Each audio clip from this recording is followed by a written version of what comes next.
শুভ সন্ধ্যা। Bangladesh culture কল্যাণ পরিষদ আয়োজিত সম্মানিত সাধারণ সম্পাদকের জন্মদিন ব্যানারে যেটা দেখতে পাচ্ছেন, আজকে আমাদের সম্মানিত সাধারণ সম্পাদক সাহেবের জন্মদিন। শুভ জন্মদিন।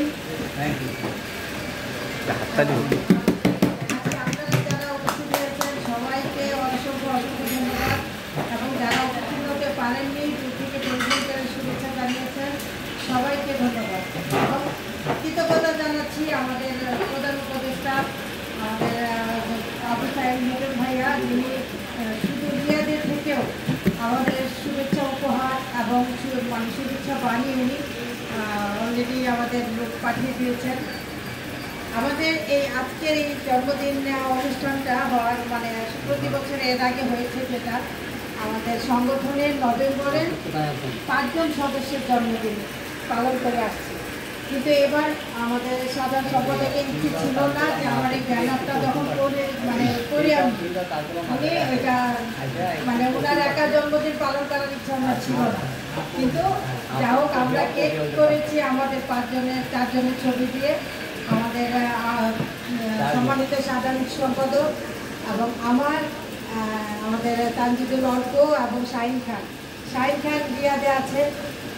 ওরও জন্মদিন 12 তারিখে, আমার 11 তারিখে, আর 30 তারিখে অর্পণ। এই যে আমাদের প্রতি নভেম্বরে, এই জন্য আমরা বছরে দেখা যায় আমাদের পরিষদ থেকে সবসময় একসাথে করি। কিন্তু ব্যানারতে এবার কেন একা করেছি, এটা আমাদের তরফ থেকে ওনার জন্য উপহার এবং সারপ্রাইজ দেন, এটা আমরা করব। যা হোক, আজকে আপনারা যারা এসেছেন সবাইকে অনেক অনেক ধন্যবাদ। এবং আজকে আমাদের এই আনন্দটা হবে আনলিমিটেড। আজকে আমি কয়েকজন শিল্পী এনেছি, সবাই খালি গলায় আমরা গান গাবো, যে মিউজিকের মাধ্যমে না, আমরা খালি গলায় সবাইকে একটু অন্যরকম আনন্দ করবো। আপনারা সবাই যার যতটুকু কবিতা আবৃত্তি এবং গান, এবং মঞ্চে উপবিষ্ট আছেন এত দূর থেকেও তিনি আমাদের ডাকে ছুটে আসেন, কৃতজ্ঞতার প্রতি। ABM শহীদুল রশিদ ভাইয়া, ওনার কথা যত বলে তাও কম হবে, কারণ আমি এমন কোনো দিন পাইনি যে ভাইয়া আমাদের ডাকে আসেনি। ভাইয়ার যদি কোনো সমস্যা না থাকে আজ অবধি কোনো দিনও উনি এটা কখনোই আমাদের জন্মলগ্ন থেকে আজকে 7 বছর পার করলাম, 7 বছরে কখনো ভাইয়ার আমরা যে ভাইয়া আমাদেরকে ফেরায় নেই, যত দূরে হোক। সেই কুমিল্লা গেছি, সাথে গেছেন, আমাদের এই যে সাইনবোর্ডে গেছেন সেখান থেকে উনি গেছেন, কোনো রকম সবসময় উনি আছেন। যেদিন নাকি আমাদের শিল্পকলা অনুষ্ঠান ছিল ওই দিন যাতায়াত 2 মাইল হেঁটে তারপরও গেছেন।